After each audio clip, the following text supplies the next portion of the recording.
வணக்கம். சற்று முன் கிடைக்கப்பெற்ற ஒரு மிக மிக முக்கியமான செய்தி ஒன்று வெளியாகி உள்ளது. உடல்நிலை குறைவின் காரணமாக அப்பல்லோ மருத்துவமனையில் அனுமதிக்கப்பட்டுள்ளார் எடப்பாடி பழனிசாமி அவர்கள். அதிக அளவு பயணம், முதுகெலும்பு காரணமாக வலி ஏற்பட்டதில் நேற்று அதிமுக நிர்வாகி இல்ல திருமண விழாவில் கலந்து கொண்ட எடப்பாடி பழனிசாமி அவர்கள் மயங்கி விழுந்துள்ளார். நேற்று இரவே அவரை அப்பல்லோ மருத்துவமனைக்கு அழைத்து சென்றுள்ளார்கள். இன்று வரை தற்பொழுது மருத்துவமனையில்தான் அனுமதிக்கப்பட்டுள்ளார். அனைத்து இடங்களுக்கும் மும்முரமாக மேடை பேச்சில் கிட்டத்தட்ட 2 மணி நேரம் நின்று பேசக்கூடிய வகையில் எடப்பாடி பழனிசாமி அவர்கள் எதிர்க்கட்சி தலைவராக இருக்கக்கூடிய காரணத்தினால் எப்படியாவது இந்த சட்டமன்ற தேர்தலில் வெற்றி அடைந்துவிட வேண்டும் என்பதற்காக இரவும் பகலுமாக உழைத்து கொண்டிருக்கிறார். ஆனால் அதிமுகவில் ஒற்றுமையே இல்லை. நேற்று கும்பகோணம், திருநெல்வேலியில் அதிமுகவின் நிர்வாக ஆலோசனை கூட்டத்தில் மோதல்களும் கலவரமும் ஏற்பட்டுள்ளது. ஒற்றுமை என்பதற்கு அதிமுகவில் இடமே இல்லையா என்பதற்கேற்பதான் பல்வேறு அசம்பாவிதங்களும் தொடர்ச்சியாக நடைபெற்று கொண்டிருக்கிறது.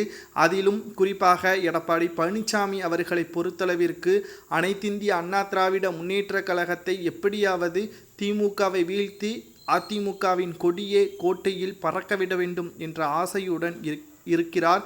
ஆனால் எடப்பாடி பழனிசாமி அவர்களுக்கு ஆதரவாக பக்கபலமாக மற்ற மாஜி அமைச்சர்கள் செயல்படுகிறார்களா என்று பார்த்தால் நிச்சயமாக கிடையாது.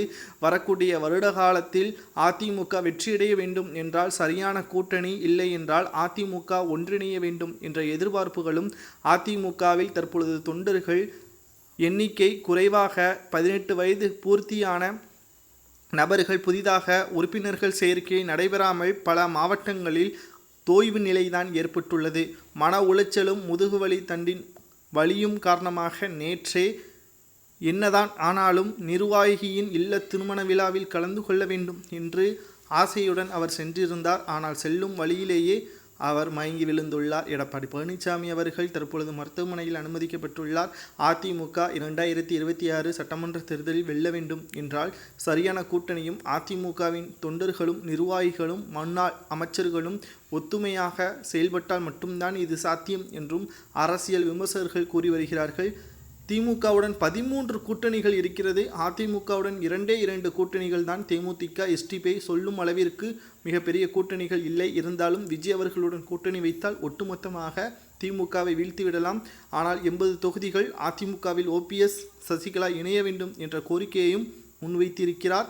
இதனால் எடப்பாடி பழனிசாமி அவர்கள் சற்று யோசனையில் இருப்பதாகவும் இதனால் பரபரப்பான அரசியல் களம் ஏற்பட்டிருக்கிறது. அதிமுகவின் ஆலோசனை கூட்டத்தில் நடந்த மோதல்கள் எடப்பாடியின் மனதை பெரிதளவில் காயப்படுத்தியுள்ளது.